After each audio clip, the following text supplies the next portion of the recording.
Então, na aula de hoje, a gente vai introduzir o conceito, né, de tolerância a falhas de software. Então, o que seria essa questão que a gente até já conversou informalmente na outra aula, né, mas bem informalmente, né, apresentando o programa da disciplina. Então, quais são as características dos sistemas tolerantes a falhas? Qual a engenharia de software por trás desse tipo de sistema de software, né? Então, hoje é uma introdução para que a gente vá aprofundando depois, né? Então, primeiro eu quero convencer, se é que vocês já não estão convencidos, da importância que a gente precisa dar para os requisitos de qualidade em software, né? Então, hoje em dia, é inegável a nossa dependência crescente do software. Qualquer dúvida podem perguntar, viu? Que eu estou vendo os slides, eu não estou acompanhando o chat, né? Ou levantar a mão, que aí eu olho, né? Então, é inegável essa dependência. É uma dependência crescente em relação ao software, né? Seja de forma integrada, seja ligado na internet das coisas, ou seja, pontualmente, como, por exemplo, em situações de crédito automatizado, em situações de investimento em bolsa de valores de forma automatizada, né? Sistemas de controle de freios de automóveis ou de pouso e decolagens de aeronaves. Então, a nossa dependência é crescente, né? Porque o software vem sendo utilizado em domínios cada vez mais críticos, né? Como esses que eu exemplifiquei. Então, se a gente não tomar os devidos cuidados com sistemas críticos, o problema é maior, né? Então, se a gente não se sente confortável com um sistema de informação, como o sistema acadêmico, quando ele cracha, quando ele sai do ar, quando ele para de funcionar, ou quando ele tem um bug, imagine o sistema crítico, né? Então, o negócio fica ainda mais complicado, né? E o caso que eu quero mostrar para vocês, como a gente conversou antes de iniciar a gravação, né? É realmente um caso clássico, né? É o caso do foguete Ariane 5. Né? O foguete Ariane 5, o foguete da União Europeia, né? Da Agência Espacial Europeia, e esse foguete evoluiu naturalmente, como o nome sugere, a partir do Ariane 4. Né? Qual o problema? A gente já vai ver que esse foguete explodiu. Né? Não era um foguete tripulado, então o prejuízo foi apenas material, mas o foguete explodiu por uma razão de software. A causa da explosão foi o software e não o hardware do foguete, né? Então, só contextualizando um pouco, né? O Ariane 4 ele tinha dois componentes de software que foram substituídos em relação ao Ariane 5. Né? Quer dizer, pode até haver mais, mas dois foram os culpados. Né? Então, um dos componentes era ligado ao controle da velocidade do foguete e outro ao controle de inclinação do foguete. Né? Então, no Ariane 4, esse componente ele retornava um inteiro. Né? Ele recebia parâmetros para o cálculo dessa inclinação e da velocidade e retornava valores inteiros. Né? Aí, resultado, no Ariane 5, houve uma refatoração de parte da arquitetura de software, ou de alguns componentes de software, né, do Ariane. Dois dos componentes que foram refatorados foram os componentes que interpretam a inclinação e a velocidade e, a partir daí, corrigem a trajetória do foguete. Só que com essa refatoração, deixou de utilizar o tipo inteiro e passou a utilizar o tipo float com 64 bits. Detalhe, o tipo inteiro era de 16 bits, do Ariane 4. E aí passou a utilizar um float de 64 bits. Né? Até aí, nos testes, repetiram-se os testes. Então, teste de regressão. Né? Todos os testes executados no Ariane 4 foram repetidos em simulações e passou em todos os testes. O software passou em todos os testes. Até que foi para o cenário real. Né? O que aconteceu? O Ariane 5 ele não foi lançado da Europa, apesar de ser um foguete europeu, foi lançado da América do Sul, das Guianas francesas. Né? E aí já houve uma mudança de coordenadas geográficas que era um dos parâmetros desses componentes. E, além disso, a velocidade do Ariane 5 era muito superior ao Ariane 4. Né? As turbinas eram diferentes, o peso do foguete era diferente e ele atingia uma velocidade muito maior. E tudo isso ocasionou um problema, né? Um problema conhecido, né, na ciência da computação, extremamente conhecido, que foi o famoso overflow. Né?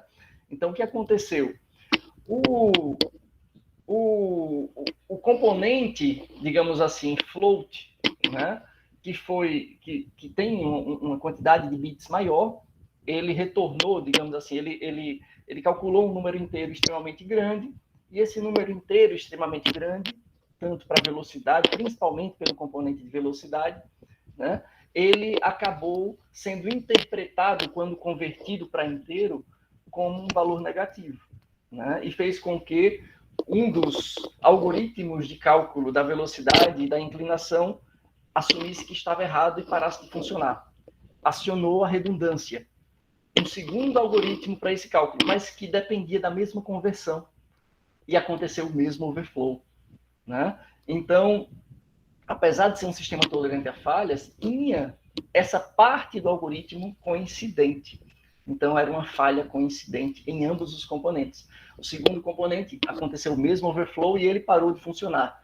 O piloto automático, o controlador do foguete, interpretou isso como uma pane, tentou corrigir uma inclinação que já estava correta e o foguete partiu no meio e foi autodetonado para não cair, né, em quem estava embaixo. Né? Então, vamos ver um pouco do acidente.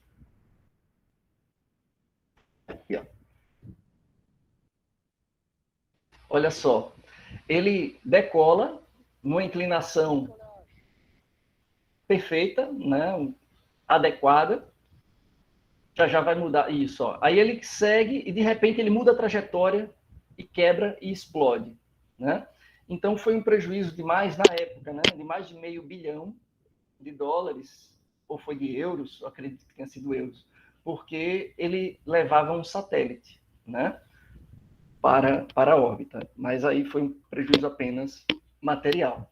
Ao mesmo tempo, o Ariane 5 é conhecido como um caso de insucesso, porque houve a detecção, digamos assim, de um erro de trajetória, né, que, na verdade, não existia, mas também um caso de sucesso, porque houve um tratamento excepcional que impediu uma catástrofe maior, impediu mortes, né, que foi a autodetonação do foguete.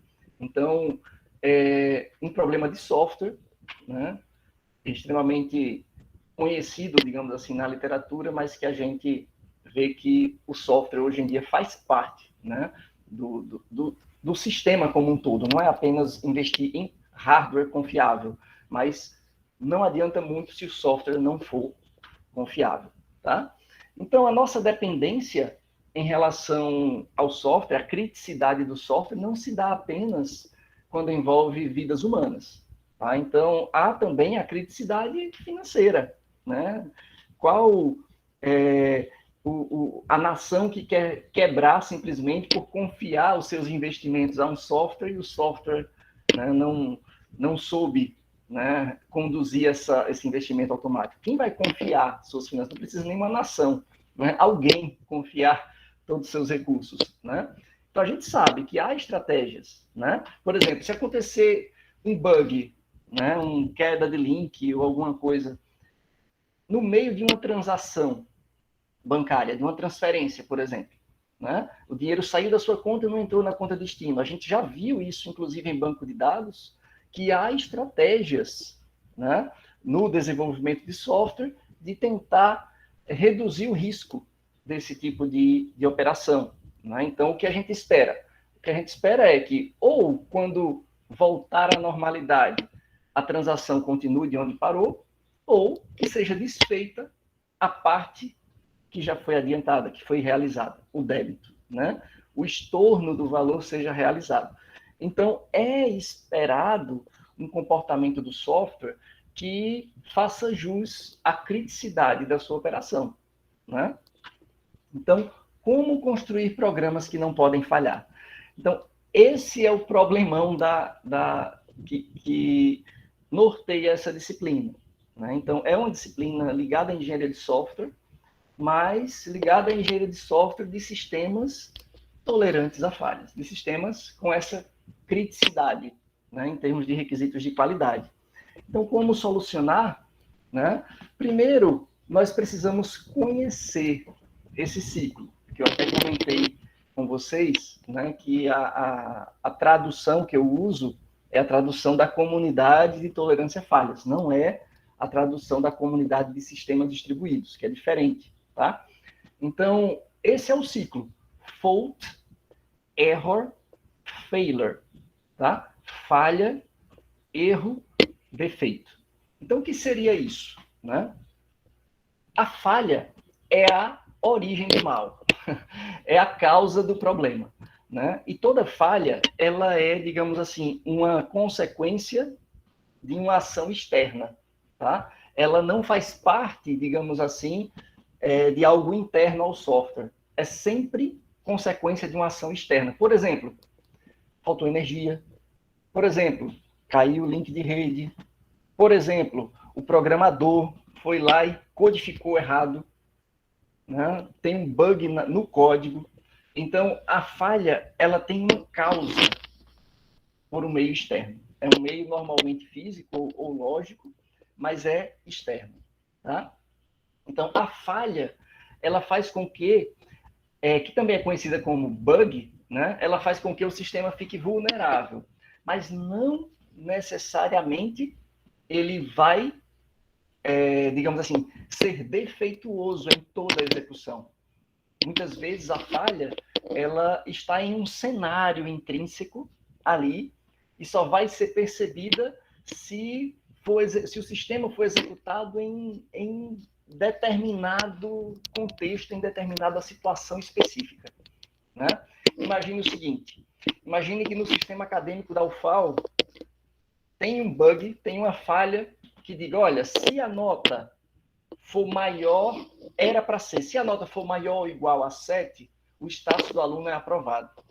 Aí digamos que o programador esqueceu de colocar o igual, só colocou, se a nota for maior que 7, o status é aprovado.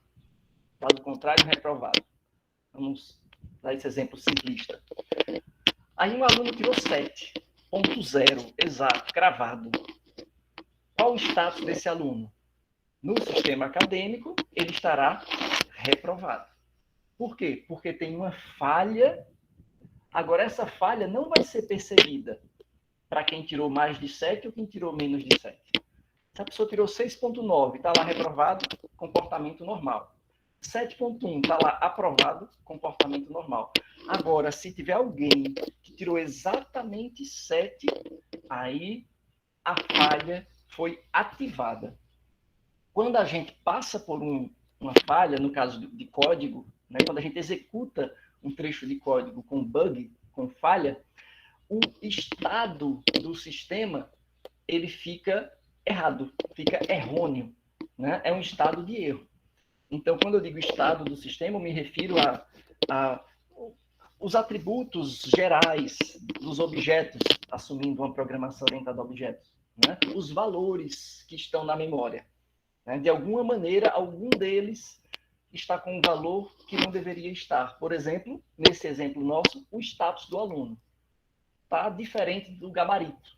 Né? Ele tirou 7, deveria estar aprovado, mas está reprovado. Então, a falha, quando ativada, ela gera um estado de erro. Tá? Esse estado de erro, ele pode ser tratado. Quando detectado, ele pode ser tratado e de modo que o sistema volte a um comportamento normal, volte a se comportar como previsto. Né? Um código redundante. De alguma maneira, a gente consegue detectar e tratar erros. Né? Um dos mecanismos mais conhecidos para isso é o famoso mecanismo de tratamento de exceções. Tá? Então, sinalizar uma exceção no código nada mais é do que detectar um erro. É um estado errôneo. Agora, se essa exceção, se esse erro for tratado adequadamente e, digamos assim, o estado do sistema for corrigido, aí a gente mascarou a falha, a gente conseguiu contornar, a gente tolerou a falha, né? Agora, se esse erro pipocar para o usuário, se o usuário perceber de alguma maneira esse erro, aí a gente diz que o sistema está com defeito, tá? É uma failure.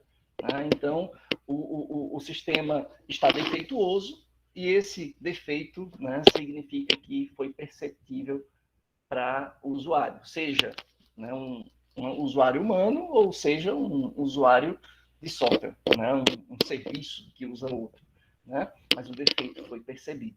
Tá joia? Defeito também conhecido como avaria do software, mas é mais a comunidade de tolerância a falhas usa mais o termo defeito. Tá joia? Qualquer dúvida, viu?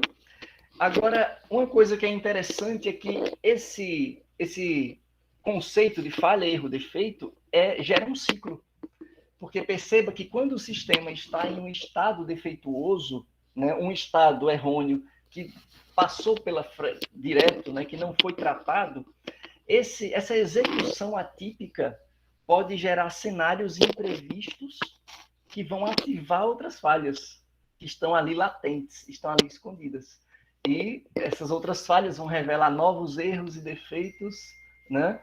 E gera esse ciclo, né? Do mal, digamos assim, no software, né? Então, há algumas estratégias para a gente atacar esse problema, então, falando em termos de engenharia de software, né? As 3 estratégias clássicas, que a gente inclusive conversou por alto na aula passada, são fault prevention, fault removal e fault tolerance. Né? Então, a causa é a falha.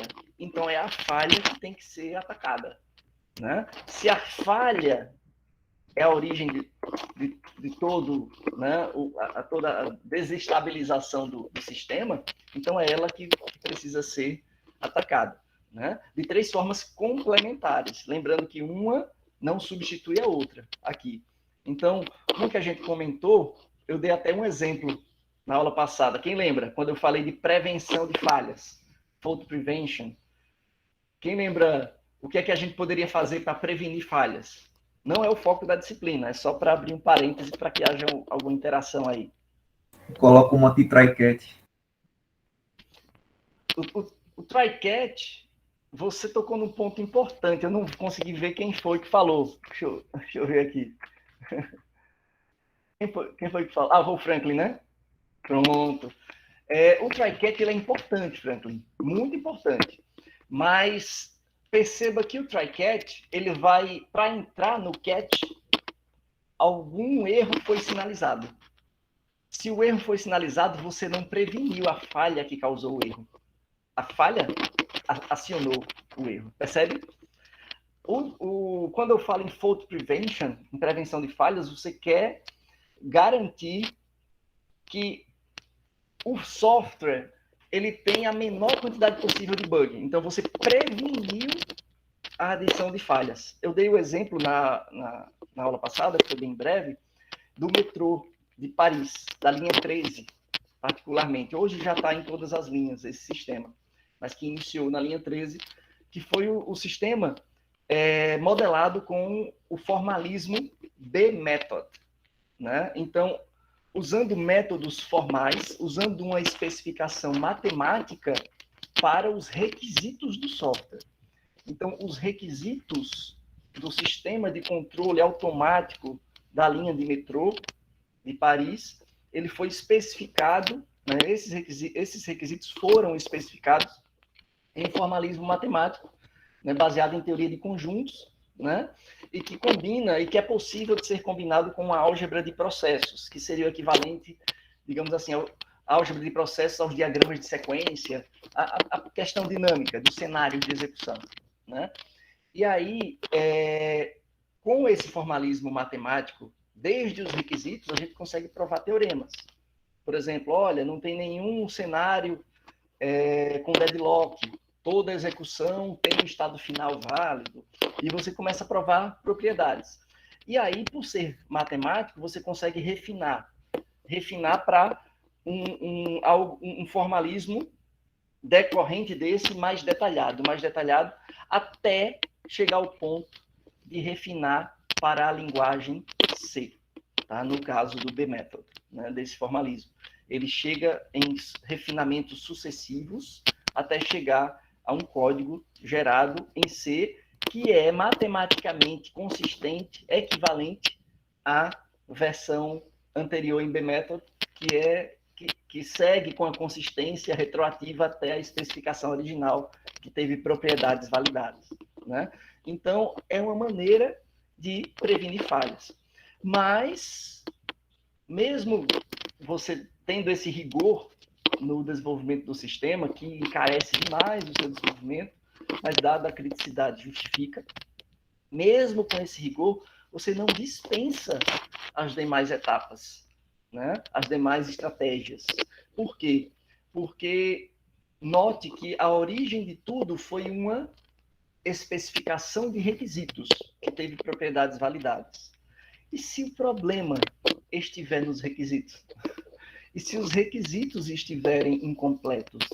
E se os requisitos não preverem todos os cenários possíveis? Então, note que a fault prevention ajuda em cenários muito críticos, porque ela é muito cara.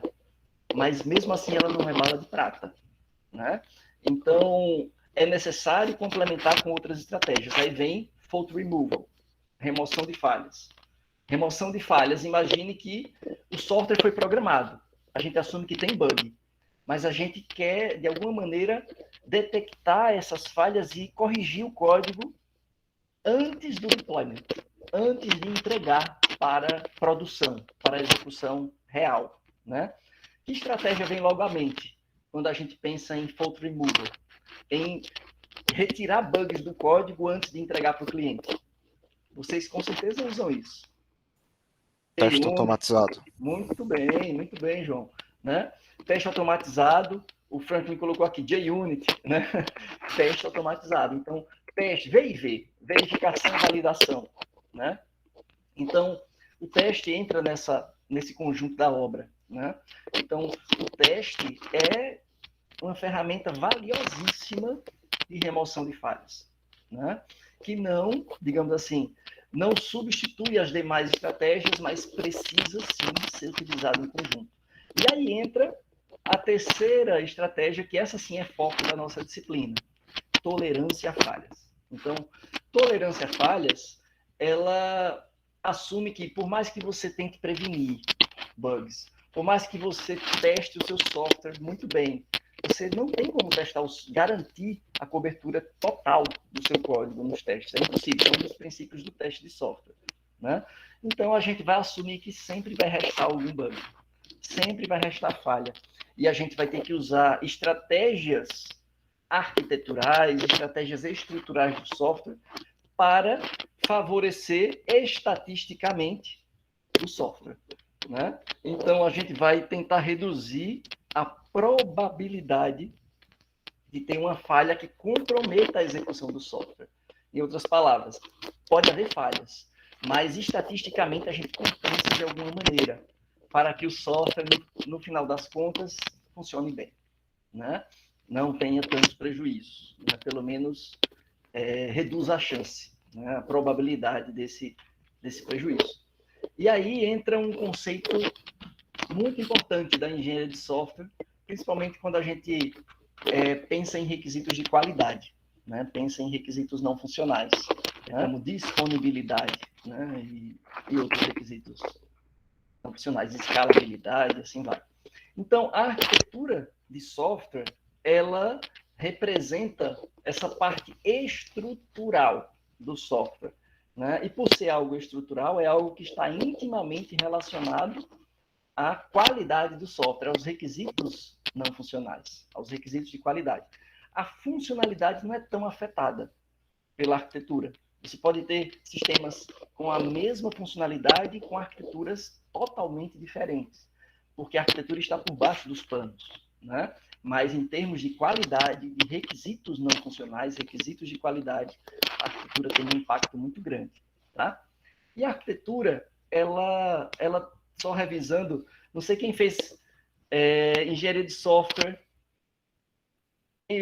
comigo ou com outro professor, mas vocês lembram do conceito de arquitetura de software? A gente vai revisar, mas é só para eu saber a profundidade da revisão, né? Então, alguém quer comentar alguma coisa sobre arquitetura? Mais ou menos? Beleza. Mas a gente vai revisar, então. Vou tentar revisar um pouco mais. Mas a arquitetura de software ela traz alguns conceitos importantes. Tá? Por exemplo, o conceito de abstração da complexidade. Abstração. Né? Para usar isso daqui, que já está desatualizado, né? Essa interface está desatualizada, não está no padrão novo, né? Mas note que essa interface ela é bem definida. É uma interface que me abstrai totalmente o que está por baixo dos panos. A parte de geração em alta ou transmissão em alta tensão, a parte de geração, se é alternada, se é contínua, como é a transmissão, como chega aqui, não importa. Eu sei que eu tenho a especificação dessa interface. 220 volts corrente alternada, é o que eu preciso saber. Pronto. Aí eu olho o meu dispositivo e olho, esse aqui é 220? É. Então a interface bate, a interface é compatível. Aí eu plugo o meu dispositivo eletrônico e vou para a galera, sou feliz, né? Porque eu sei que vai funcionar. Então, há uma interface, que nesse caso daqui a tomada, ela é provida por alguém, pela rede elétrica, e há uma interface necessária, que a gente usa o termo requerida. Então, eu tenho aqui componentes elétricos que requerem a tomada. Então, eles têm uma interface requerida. Eles só funcionam se alguém prover para eles, né, o serviço naquela interface deles, que é a tomada. Então, quando ele pluga numa interface provida, aquela interface requerida, então ele consegue, digamos assim, funcionar corretamente, adequadamente. Então, a arquitetura de software ela se baseia nesse grande princípio de abstração. Tá? Um caso interessante para quem fez engenharia de software comigo, né, eu gosto sempre de dar esse exemplo, né, vou tentar ser breve, mas eu não posso deixar de falar do grande navio, que em português já começaria errado pelo nome. O navio Vasa. Né? Um navio chamado Vasa eu não ando. Né? O navio sueco que ele foi encomendado num tempo de guerra, quando a Suécia estava em guerra contra a Polônia. Então, essa foto aqui foi tirada do Museu de Estocolmo. Tá? É a foto real do navio Vasa. Um navio imponente, um navio bonito. Detalhe, nessa época, como a gente pode observar aqui, todas as construções navais eram feitas de madeira. Tá? E o rei sueco, né, contratou um dos maiores desenvolvedores de navio da época, né, o Gustav Adolphus, né, que era um holandês que desenvolvia navios de guerra. Só que esse navio aqui tinha requisitos muito inovadores para a época. Por exemplo, não sei se consegue ver aí pela tela, que é menor, né? Mas tem 2 decks de canhões aqui, ó. Vocês podem ver que tem um deck inferior e tem um deck, um primeiro andar de canhões. Detalhe, nessa época não existia aço. Os canhões eram de bronze. Imagina o peso desse troço. Né? Aí o rei disse, olha, eu quero um navio com deck duplo e tem mais. Deixa eu ver se eu coloquei aqui os requisitos, senão eu falo. Né? Pronto. Então, o navio ele tinha que ter rapidez na entrega. Por quê? Porque tinha que ficar pronto antes da guerra terminar, de preferência. O navio tinha que ser rápido. Né? Por quê? Porque nada adianta um navio com uma potência, um poder de guerra absurdo, mas que o inimigo consegue fugir facilmente. Né? O navio tem que ter todas as suas funcionalidades de navegar, de guiar facilmente, de atirar e etc. Um navio confiável, estável, e um navio que o rei possa pagar por ele. Detalhe, o arquiteto nunca tinha desenvolvido navios de duplo deck antes. E outro detalhe, era um tempo meio medieval, então não dava muita margem para negociação com o cliente. Então, o que aconteceu? Quem pode me dizer o que é que vocês acham que aconteceu? Claro, quem lembrar da aula não fala, viu? O que acha que aconteceu com o Vasa. Quais os desafios? Vamos pensar em cenários. Ó, arquiteto de software, só recapitulando um pouco do tempo de engenharia de software. Arquiteto tem que ser bom na imaginação. Arquiteto tem que ser um cara que pensa em cenários hipotéticos. O que poderia dar errado na viagem inaugural desse navio? Imagine esses desafios que a gente viu aqui. O que poderia dar errado? O navio teve muitos desafios e provavelmente demorou. Detalhe, demorou 8 anos. Esse spoiler eu já passo. 8 anos para ficar pronto. E o que mais? O que poderia dar errado com esse navio de duplo deck, um navio de madeira, com canhões de bronze? Precisava de 300 soldados, então ele era espaçoso por dentro. 300 soldados para recarregar canhões, para limpar convés, para tudo. O problema é que tinha muitos desafios nesse cenário novo, né? Nesses cenários hipotéticos. Então, o navio ele é extremamente pesado e é um navio com duplo deck. Então, tem 2 andares de peso extremo aqui. O que é que poderia dar problema nesse peso exagerado do navio? O peso exagerado, já estou respondendo aos poucos para ver se alguém afundar, né? Exatamente. Então, um dos problemas era o navio afundar com o peso, né? O navio, quando ir para a água, já afundar direto e entrar água pela escotilha, né? O arquiteto pensou nesse cenário, né? Por isso que eu digo que o arquiteto tem que ter imaginação de pensar no e se, pensar em cenários. E é assim que a arquitetura de software é avaliada, a gente vai ver. Ela normalmente é avaliada com cenários de uso. Só que no nosso caso, a gente vai avaliar com cenários de tolerância a falhas, né? No nosso modelo de falhas. A gente vai ver isso em outra aula. Mas, assim, o arquiteto, ele pensou nisso. Foi o que ele fez. Ele fez o lastro do navio, ou a barriga do navio maior. Então, esse navio, daqui para o chão dele, ele é grande o suficiente para não entrar água na escotilha. A água fica numa distância segura, né? Então, isso aí ele pensou. Só que tem outra consequência que ele não pensou, né? Quando a gente coloca um grande peso, e esse peso ainda mais deslocado para cima, porque ele prolongou a barriga do navio, né? Então, esse peso deslocado para cima, a gente desloca o centro de gravidade do navio. Já dei? Estou construindo o raciocínio. Deslocando o centro de gravidade para cima, segundo a lei de Newton. O que aconteceu? O que pode ter acontecido? Ele virou. Ele virou mesmo, Leonardo. Ele virou no momento da viagem inaugural, quando atirou os canhões, só com pólvora, né? Então, como o centro de gravidade estava deslocado, quando se atirou, normalmente se atira de um lado só, não vai atirar dos dois, o navio deitou. E quando ele deitou, ele afundou. Demorou 8 anos para ficar pronto. No seu passeio inaugural, o coitado afundou. Né? Então, ele fez um trabalho muito bom de construção. Ele pensou nos cenários mais corriqueiros, mas ele fez um trabalho pobre, digamos assim, no análise de risco como um todo, no gerenciamento de risco. O que poderia ser feito para evitar esse problema? Você, como arquiteto do Vasa, o que é que você poderia fazer? Você é faixa preta em construir navio de um deck. Navio de um deck você garante mesmo. Então, o que é que você poderia fazer para construir esse navio? Muito bem, Franklin. Você poderia fazer protótipo, fazer uma escala miniatura e simular.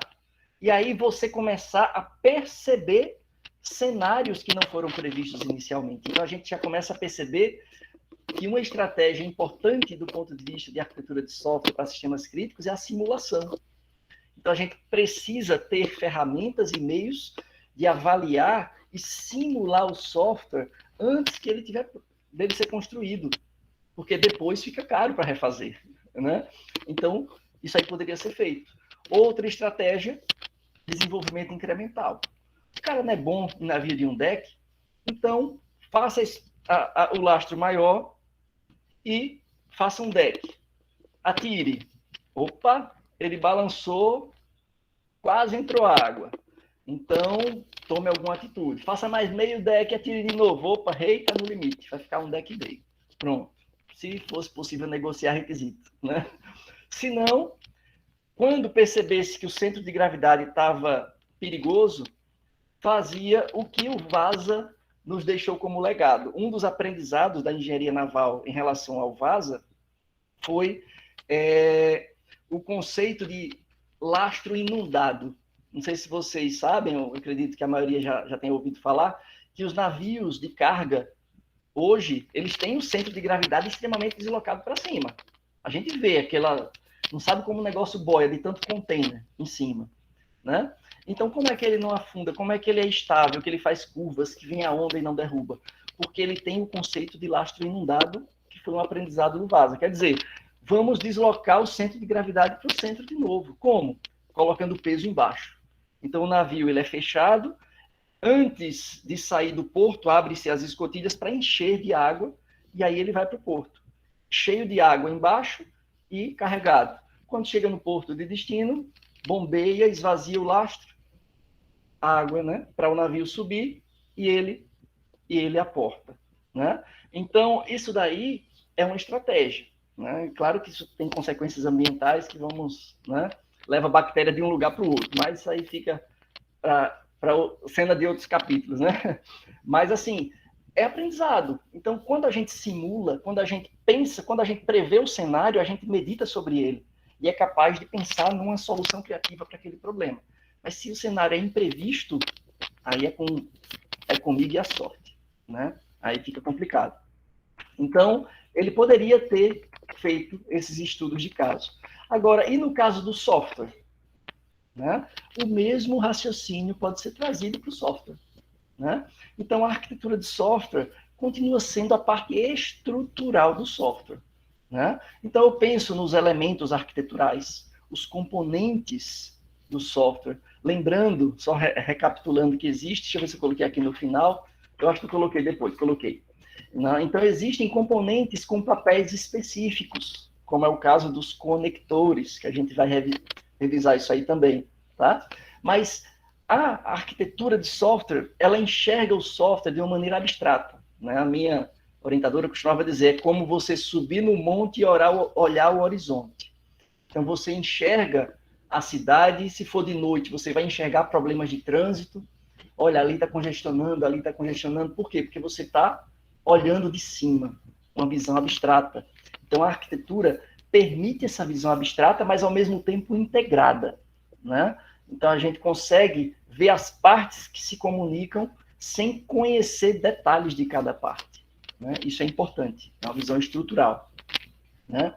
Então, a estrutura do software, ou a arquitetura de software, consiste dessas, digamos assim, dessas boas práticas, né, para modularizar meu software, para quebrar meu software em blocos, claro, usando critérios para isso. Né, a gente vai ver exemplos, pensando em tolerância a falhas, e a partir dessa modularização do software, também planejar a interação entre esses elementos arquiteturais.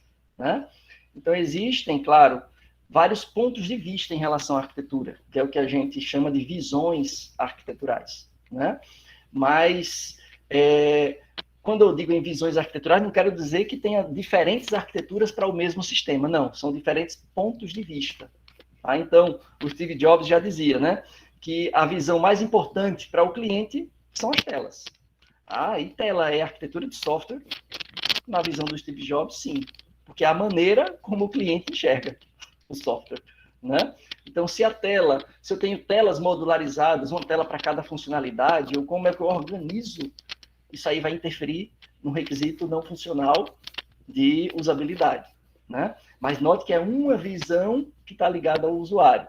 Mas eu me refiro principalmente à parte lógica da arquitetura, aquela visão interna, como as coisas funcionam por baixo dos panos, que é onde entram os demais requisitos não funcionais. Né? Com exceção da usabilidade, né? Os outros requisitos não funcionais vão ficar embaixo do tapete. E esses é que nos interessa mais, né, nessa disciplina. Só para ficar mais didático, vamos a um exemplo né, de um sistema bancário hipotético, fictício, um sistema de crédito automático, né? Então, imagine que você tem um sistema que você confia nele para dizer quanto cada cliente do banco tem de empréstimo automático. Ele pode ir pelo aplicativo ou pelo terminal do caixa, pelo ATM lá, dizer, olha, estou precisando de dinheiro emprestado. Aí o algoritmo calcula e vai dizer, olha, você tem até X reais. Quanto você quer? Então, esse limite máximo, quem dita é esse módulo que precisa ser confiável, tá? Esse é o nosso cenário hipotético aqui. Então, vamos entender essa arquitetura. Note que esse sistema ele tem 3 componentes e 2 conectores. Recapitulando, aproveitando a figura para relembrar os conceitos, aqui essa arquitetura ela está representada na notação de diagrama de componentes da UML. UML a partir da versão 2.0. Né? Então, aqui a gente tem um componente banco de dados que tem uma interface provida, esse círculo significa interface provida, chamada IBD. Então, isso quer dizer que o componente banco de dados, ele implementa dentro dele os serviços ou as operações especificadas nessa interface. Então, pensando naquela analogia da tomada, é como se o círculo aqui fosse a tomada que está na parede. Ela provê a eletricidade. Né? Já os arcos, essa interface na forma de arco, essa interface arqueada, ela representa que o componente que tem essa interface requer os serviços dessa interface. Então, ele precisa dessas operações para poder funcionar. Então, o conector, por exemplo, EMP, BD, COM, ele depende de alguém oferecer para ele a implementação dessa interface. Tá joia? Agora, o ponto-chave que a gente pode ver aqui eu disse que temos 3 componentes. Cada componente, ele é autônomo. Ele é independente do outro. Como assim independente? Professor, acho que o senhor está se confundindo, porque olha o componente do meio, por exemplo, gerenciador de empréstimo. Ele não é independente porque ele tem uma interface requerida. Você falou agora, eu aprendi. Não, mas ele é independente. Por quê? Onde está a especificação da interface requerida e persistência? Olha a seta não, a linha, a associação. A linha está ligada ao próprio componente. Então, é o próprio componente que especifica as suas interfaces, tanto providas quanto requeridas. Ah, mas se é ele que especifica, como é que ele requer? Porque ele especifica a interface, ele não implementa a interface. Ele só implementa a interface ou as interfaces, pode ser mais de uma, providas. Tá? Então, todo componente ele tem por obrigação implementar as suas interfaces providas, mas ele só especifica as suas interfaces requeridas. Então, na hora que eu estou implementando as interfaces providas, eu posso chamar métodos da interface requerida, mesmo que eles não estejam implementados ainda. Mas eu consigo compilar o componente, só não consigo rodar. Se eu for executar esse componente, vai dar, se for em Java, vai dar um null pointer exception. Porque na primeira ocasião que ele for rodar, né, algum método da interface e persistência, vai estar nulo o objeto, porque ninguém implementa aquela interface. Então vai dar um null pointer exception, mas eu consigo implementar até em paralelo os 3 componentes, porque eles são independentes entre si. Por eles serem independentes entre si, a gente precisa de componentes especiais, que também são componentes arquiteturais, mas que eles têm um papel específico de ser ponte. Eles implementam, inclusive, o padrão de projetos Bridge ou Adapter, dependendo da necessidade. E esses componentes especiais são os conectores arquiteturais. Tá? Então, quando a gente pensa nesse conector que eu estou destacando aqui, ó, EMP, BD, COM, ele faz a ponte entre o gerenciador de empréstimo e o banco de dados, né? Ou o componente de banco de dados. Então, note que ele exatamente implementa, provê a interface requerida do gerenciador de empréstimo e requer a interface provida do banco de dados. Ele faz a ponte. tá? Então, o conector arquitetural, ele é um componente chamado especial, por quê? Porque ele não tem interfaces dentro dele. Ele usa a interface especificada pelos outros componentes. Em outras palavras, os componentes, eu comentei que eles são independentes entre si, eles não se conhecem. Mas o acoplamento mora exatamente no conector. Esses caras são os reis do acoplamento. Eles trazem o acoplamento para si, para que os componentes fiquem desacoplados. Com isso, eu aumento a chance de reutilizar componentes. Aí já é mais um requisito de qualidade, a reusabilidade, né? Reusability. Então, eu tenho componentes pouco acoplados, mas os conectores trazem o acoplamento para si. Eu só consigo reutilizar um conector se eu reutilizar o par que ele conecta. Ou se ele conectar mais componentes, todos os componentes que ele está dependendo, né? Então, tela entre o conector entre tela e o gerenciador de empréstimo faz a ponte também entre esses dois caras. Beleza? Alguma dúvida até aqui? Tranquilo. Então, agora uma pergunta. Para a gente pegar o espírito da coisa, o fio da meada, que vai nos conduzir durante a disciplina. Porque nessa disciplina a gente vai ver desenvolvimento baseado em componentes. Tá? A gente vai ver laboratórios, inclusive, que eu vou disponibilizar componentes de software, a gente vai organizar a arquitetura para aumentar a tolerância a falhas do sistema. Né? Agora eu pergunto, qual o elemento arquitetural que ele é o foco dos requisitos funcionais e qual o elemento arquitetural que é o foco principal dos requisitos não funcionais? Eu me refiro componente ou conector, né?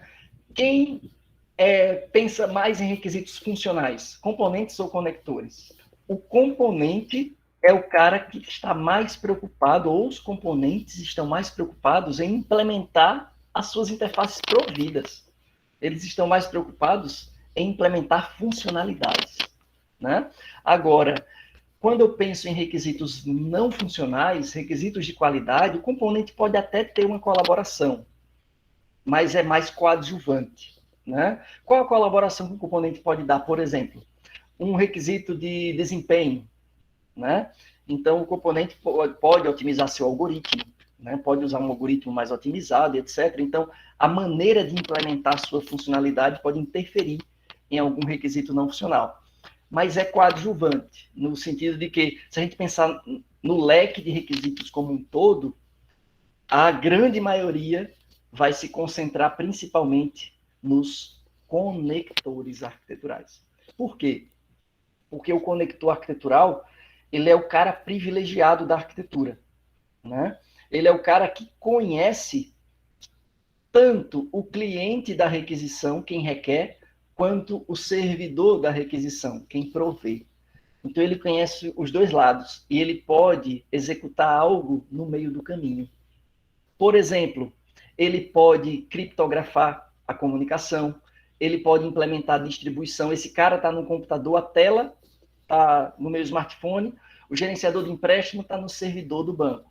Essa interface provida é um web service, por exemplo, né? Ou um conjunto de web services. E aí, eu consigo, com um conector, né, por exemplo, implementar a criptografia do lado do cliente, mandar para o lado do servidor criptografado.